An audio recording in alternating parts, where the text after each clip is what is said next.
Welcome to the Ex Good Girl podcast, the place where people pleasers, perfectionists, and overgivers come to unlearn the good girl rules that you thought were making you good, but now you can see are actually just keeping you small. If you've spent your life being unable to say no, putting everyone else's needs and feelings above your own, constantly seeking external approval, or avoiding conflict to make others feel comfortable, if guilt and resentment feel like a constant weight in your life, it is time to learn to knock that shit off. Every episode, we dive into the stories, skills, and strategies that you need to stop shrinking, start speaking up, and to live a life that is authentically and unapologetically yours, while also deepening the connection and vulnerability in the relationships that matter to you. I'm glad you're here. Let's jump in.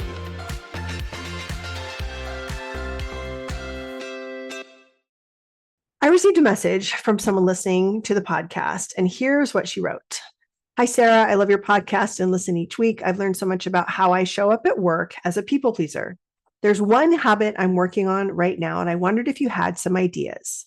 Far too often, and by that, I mean almost 100% of the time, when I'm asked to take on extra work, fill in for a coworker, stay a little later to finish a project, etc., I say yes without thinking.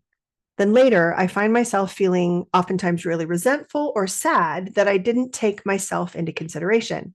I'm pregnant and I don't want this pattern to continue to the point where I damage my health or the health of my baby in any way. My boss just today suggested that if I didn't quote unquote need my whole maternity leave, that I was welcome to come back early as I am such a valuable team member.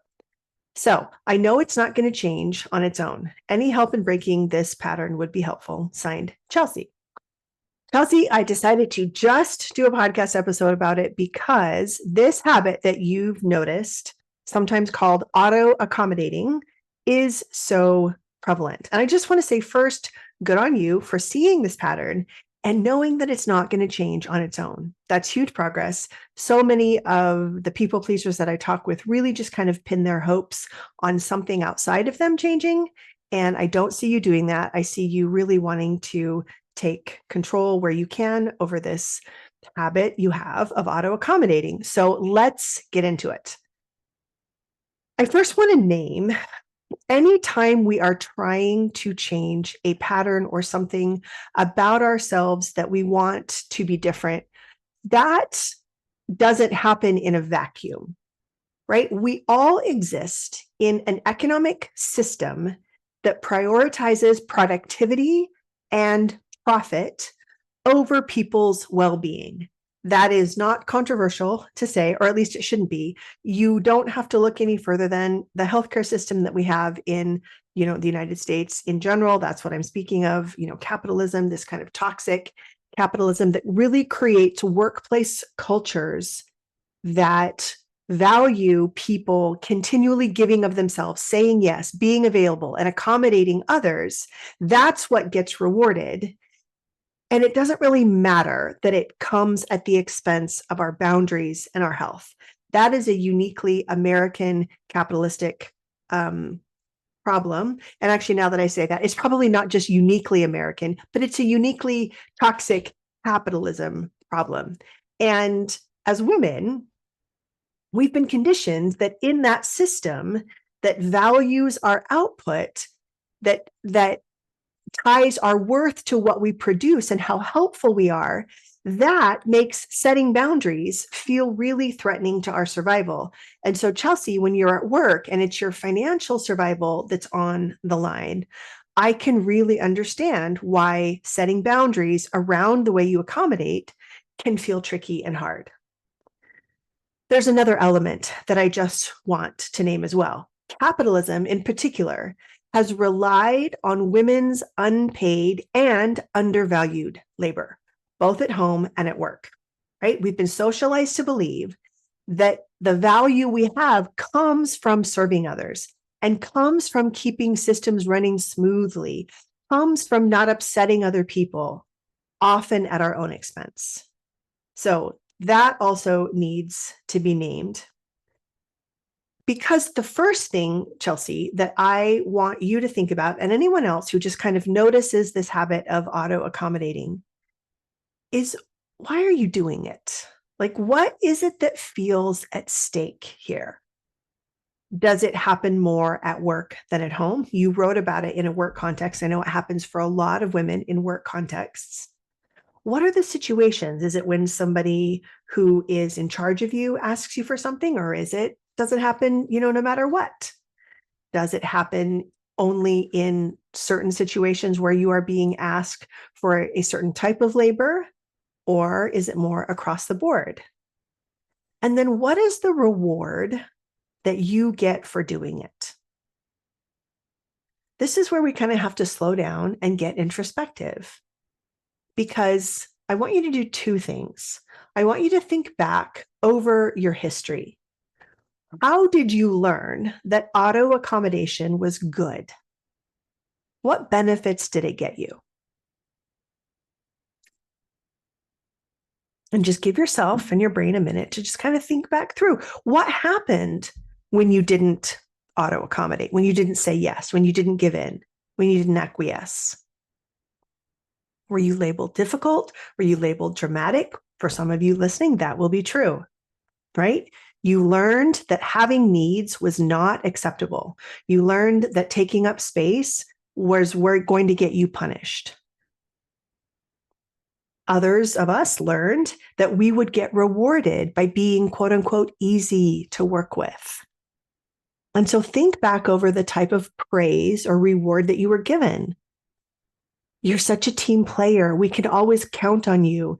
You're so flexible or adaptable. You never complain. You're so low maintenance. You make my job so much easier.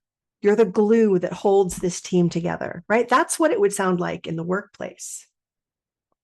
But to a child, it might sound like, you're so easy. You're such an easy child. I just love getting to be your mom. You're so easy to parent, or something like that. Because while it is true that the circumstances might be different for person to person, we all learn that accommodating will get us connection and safety. And sometimes there's a very big difference between the two, like actual punishment for not accommodating or acquiescing. That's a very real thing. Being bullied, being hit, being punished, being excluded, being singled out, being called names. You're so difficult. You're so dramatic. That might be part of what happened. Or the other side is just being praised. In social context, maybe it sounds like, you're such a good friend. You're so selfless. You're the nicest person I know. You never cause drama. You're so understanding. You're such a good listener. You always put others first. If that sounds familiar, that's early messaging that really plays into why we develop this habit. Because not only do we not want to get in trouble, but we want to be thought of as good. We want to be rewarded. We want to have the connection and the belonging that comes from looking like we put other people first. I think in professional situations as well, there are a lot of professional perks that sound like they are rewards, but they're really just ways of getting more labor. It's disguised as like an advancement, or like a special situation, like being given more responsibilities without pay because you handle everything so well. You are just so good at this, right? That sounds like some kind of praise, or it is praise or reward, but it's actually just extracting more free labor. It sounds like a special perk or a special privilege, but it's really just getting you to produce more. Being asked to mentor or train others, which is often unpaid emotional labor. A lot of that can sound like this professional advancement, but it's really just disguised to get more from you. Maybe at work, you're the go-to person for special projects, right?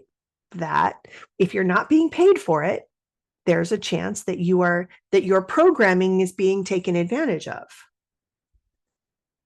So that just kind of sets up the how did we get here? looking back over what has happened, how did you learn that auto accommodation was good? Because if we can really understand how we got to where we are, then it can inspire some compassion and some understanding rather than the judgment and blame that we typically so often go to. So now we know a little bit about the history about how you were programmed to conflate accommodating with being rewarded, with belonging, with being safe, or having connection. So the next thing I want you to do is to just bring to mind a recent scenario in which you auto accommodated. Okay. Just because I'm going to do this exercise for everyone else listening, I'm going to use the example of being asked to fill in for a coworker who cannot take their shift. So I'm going to pretend it happened to me. I'm asked by my supervisor to fill in on Friday. Friday is my day off because Linda has something else and she can't, be here. My supervisor knows that Friday is my day off. So she knows that I am technically, quote unquote, available. She comes to me, she says, Sarah, will you take the shift? And I just say, sure. Yep, I can do that. Bring to mind a recent example like that. And I want you to imagine that you had said no. So in my mind, I'm going back and I'm just reimagining. Manager says, Sarah, can you take Linda's shift? And instead of saying yes, I say, that's not going to work for me. I'm not available.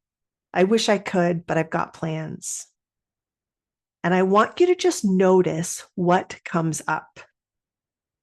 It's going to be an emotion. It might be guilt. It might be fear. It might be anxiety. It might be worry, right? There's a lot of emotions that might make sense here. And in my example, we're going to imagine that it's a part of me that is very anxious. That part is the part we're going to focus on, because in order to not accommodate automatically, we have to take care of this part. Because if you can imagine, whenever there's a scenario in which someone else needs something, this part is right there pushing you to accommodate, because this part feels safe and feels connected when we're doing the things that other people want us to do. So if you can think about it, this part is one of the parts that kind of fuels your auto accommodation.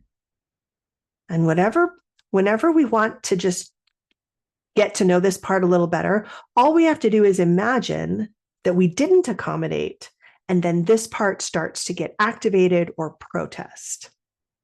So it's important to do this not in the situation that I'm talking about, because oftentimes when we try in the beginning to work with a part who's very activated in the situation that it's activated, it's a lot harder. So we're not in the situation right now. Maybe you're driving in the car, you're at home, you're at work somewhere else, but you're not in that situation. That's when we want to do this little visualization where we imagine that we said no, and we want this part to reveal itself to us by bringing up the emotion. So I'm imagining I said no. Ooh, I just feel this big wave of anxiety. Okay, now I know what I need to do. Now I need to get to know this part. So I want you to just imagine that you can sit down in a moment of calm and just do some thinking about what this anxious part might be trying to tell you. And the first question I want you to ask yourself is, do you have any kind of an image or sensation or part of your body where this part shows up? I typically feel all my anxiety in my chest. That's common for a lot of people.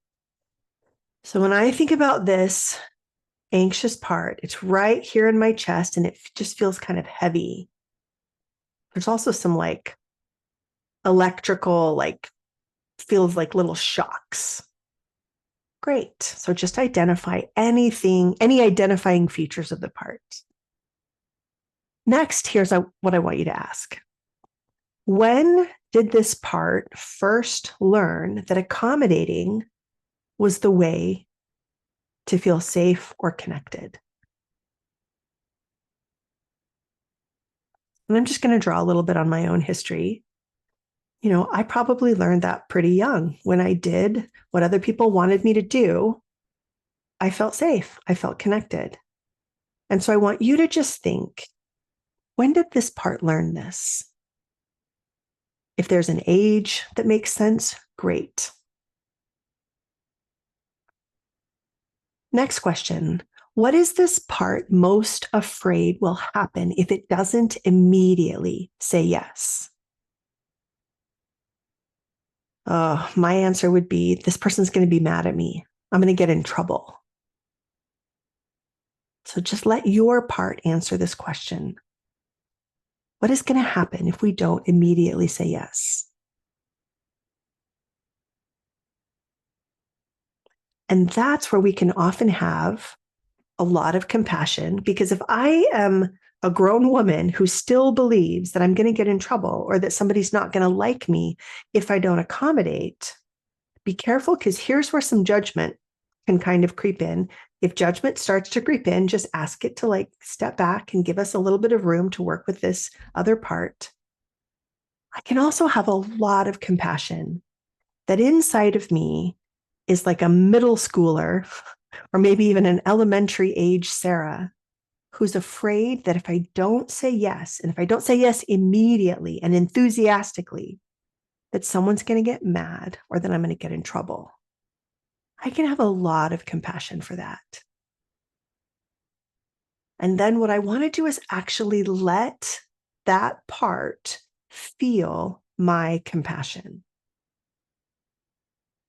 And so to me, that looks like putting my hands on my chest and saying, I hear you.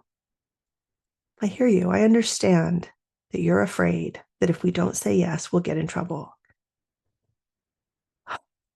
That really matters to me. I'm really sorry that you feel that way. I'm right here with you and I'm listening. I might also ask this part, how have you been trying to protect me all these years? I can imagine this part saying, I'm the one who keeps you safe. If you accommodate, if you say yes, then you never get in trouble and everybody likes you and everybody thinks you're such a team player and everybody has so much respect for all the work you're able to produce. And then you get job advancements because everybody's so impressed with you and everybody knows that you're the go-to person and that they can always hand it to you and it's going to get done right. That part is behind all of that. And so, of course, we want to have so much respect and gratitude for that. And so when the part lets us see how it has protected us, I like to take that opportunity, again, hands on my chest, and say, thank you so much. Thank you. Because what is true is that that is real. I was known as somebody who was dependable and reliable. I was the go-to person in a lot of my working situations because I overproduced and over auto-accommodated, right?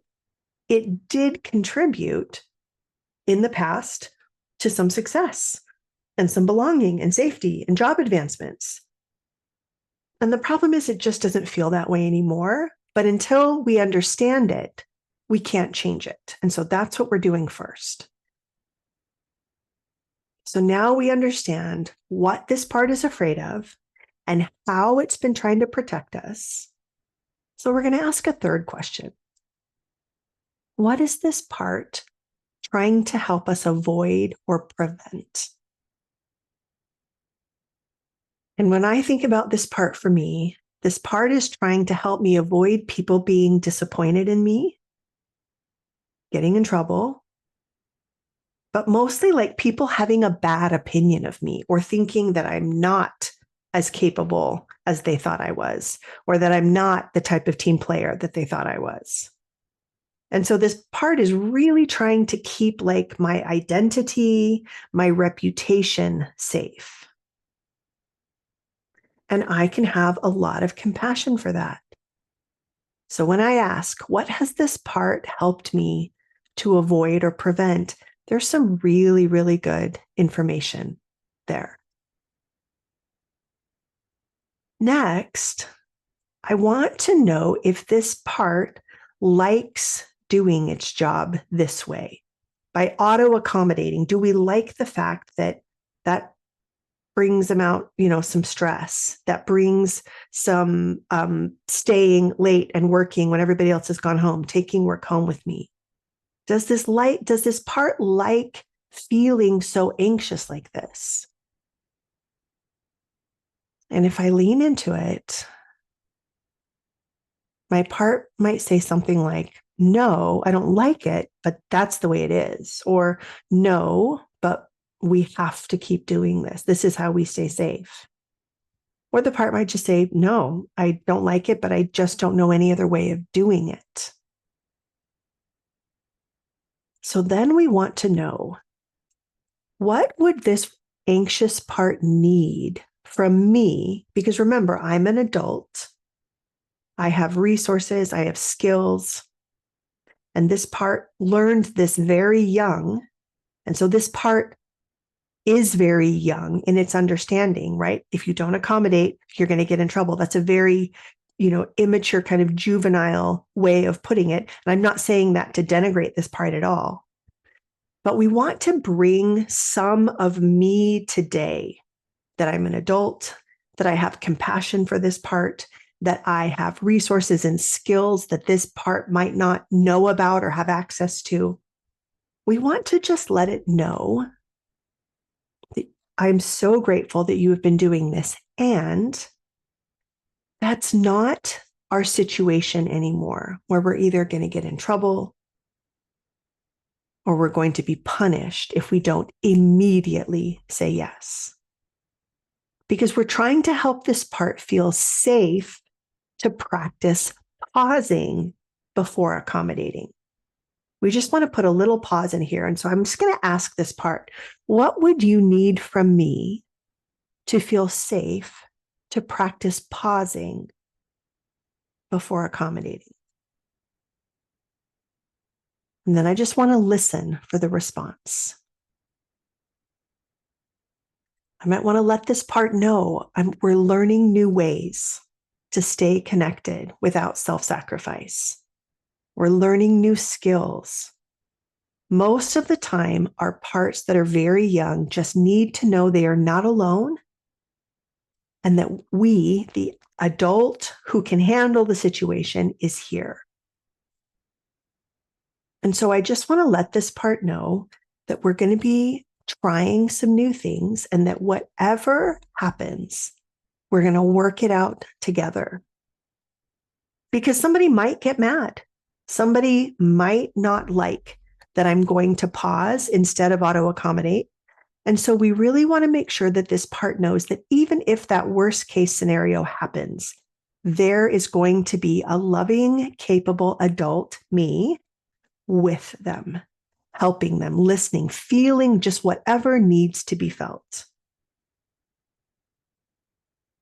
What we're doing is entering into a partnership with this part, between the part and my adult self, to work together to stay safe and honor our needs. Because now this auto accommodating isn't working anymore. And rather than just try to shut it down, we want to work with the part.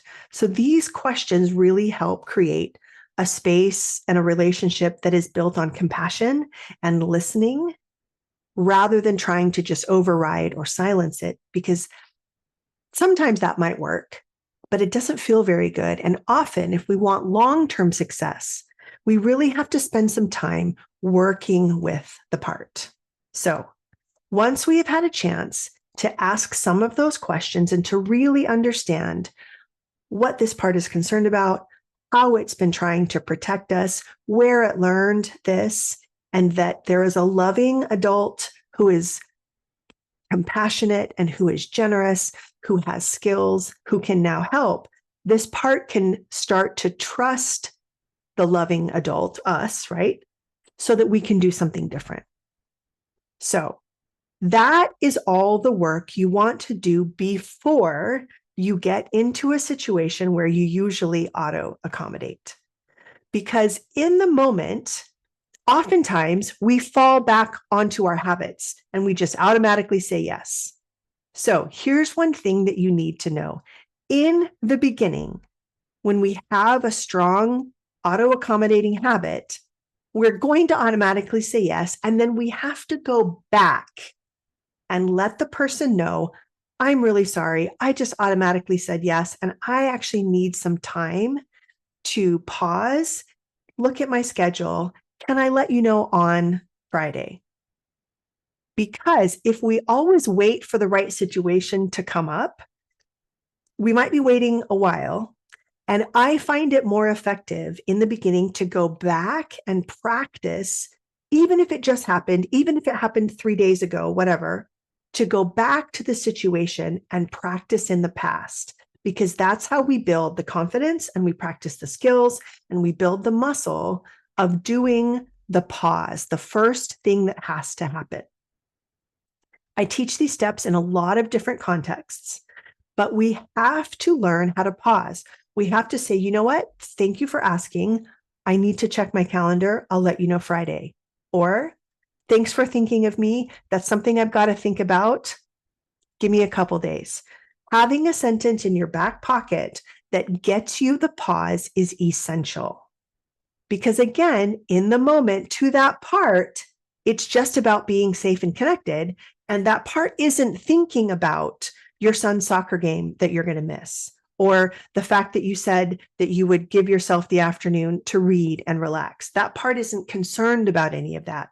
It's just trying to keep you safe and connected. So the pause is essential so that we can then calm ourselves down and do some predicting. What resources is saying yes going to take? What time? What energy?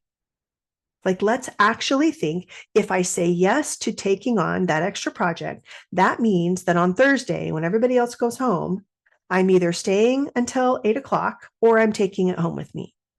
What do I think of that? Do I want to do that? What are my options? Is there only this answer, or are there other answers that might also fulfill the need that I'm being asked to fulfill here? So all of that can only happen when your brain is relaxed, which is why you need the pause. This is also where one of the most important things that we can do is name the emotion that we are going to be feeling. If I say yes to taking on the extra project and I'm working late or taking work home on Thursday, how am I going to be feeling? How will I be feeling if I say no? Right? We just want to investigate all of our emotional response to the situation, because we also want to make a decision based on what is best for the whole system, which is where I like to ask this next question. Is there a good reason to say yes? Is there a good reason to say no? Investigating and liking our reasons is so important. Let's say that I'm up for a promotion and I really need the promotion, or I really want it for reasons that I like, and this would look good for that promotion. Then maybe I decide that I want to accommodate the request because it helps me get something that I want. That's a great reason. But you need to slow down and not just auto accommodate, but you need to do it on purpose because you like your reasons. Maybe there isn't a good reason, and I'm just acting out of this habitual thing that Chelsea is describing. If I don't have a good reason why I could say yes, then I really want to honor that. I want to know, what am I not going to be able to do because I'm working late on Thursday or taking work home with me?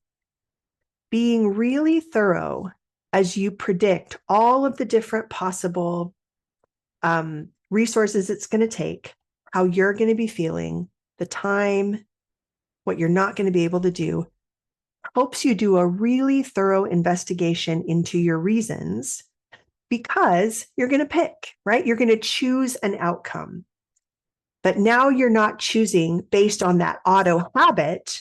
You're choosing based on actual data, right? Predictions of resources, your reasons, and you're prepared to take care of yourself. Now that you know what your reasons are and you know why you're choosing what you're choosing and how you're going to feel and what resources it's going to take, and you're happy with that, there's one other really, really important step. I love to do what I call create the movie. So I'm going to say that for the purposes of our example today, I decide to say no to the extra project, that I'm not going to stay late on Thursday. And I want to create the movie where I go back to my manager and I say, I appreciate that opportunity. It's not going to work for me on Thursday.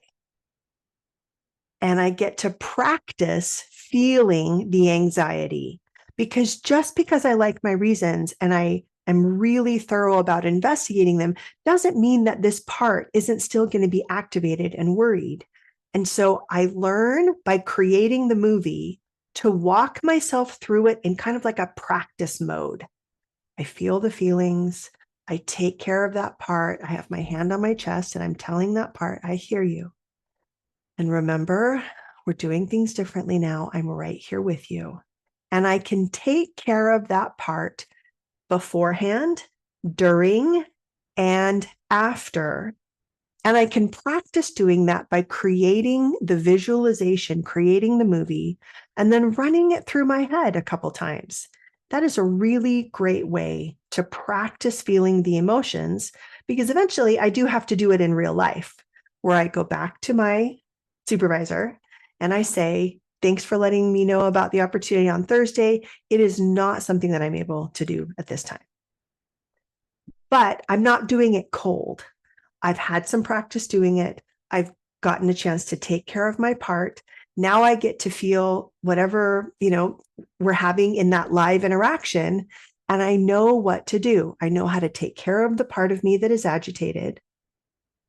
And even if I end up giving in, even if it doesn't go exactly the way I want it to, now I've had a really great practice round of going back to the person that I auto accommodated and telling him, you know what, I actually need to think about it. Doing the step of predicting, where I go through all of those questions for myself, choosing the response that I want for reasons that I like, taking care of the part, creating the movie and feeling those feelings. I've gotten to do all of that. And that is breaking the habit. In the beginning, we can only see clearly the things that have happened in the past. So that's why we have to go back to the past or something that's already happened. That's what I mean by that.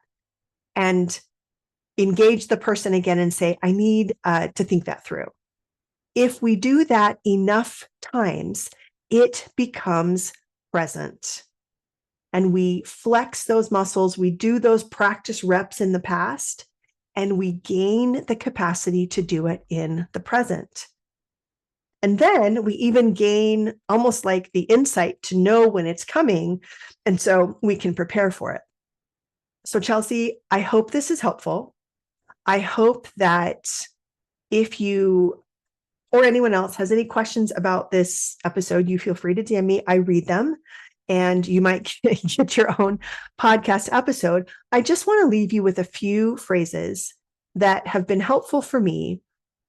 Sometimes we want to not auto accommodate, but we also want to offer something.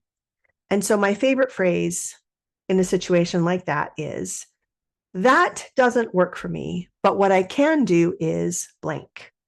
So let's say that I don't want to say no completely to working late on Thursday.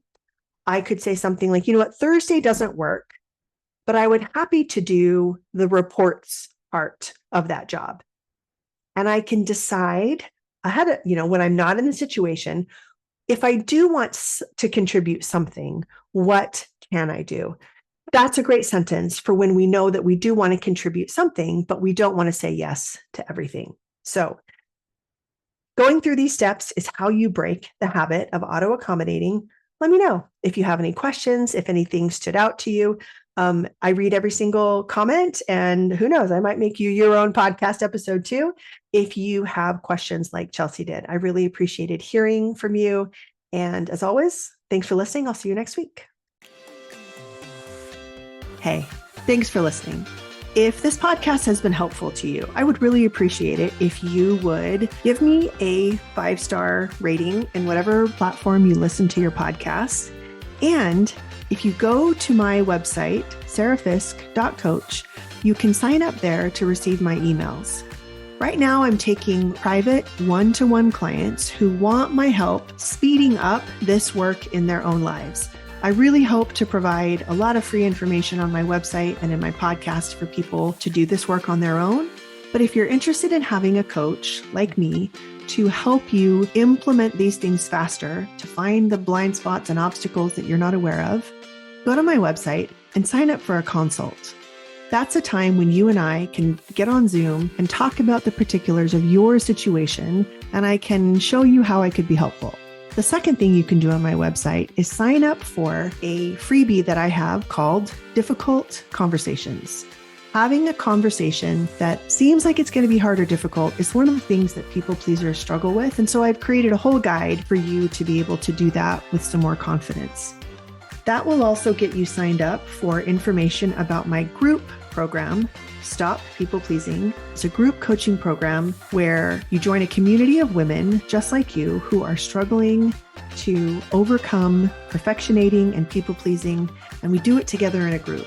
It's a really amazing opportunity to not just learn from your own experience, but just to see how similar you are to so many other women out there.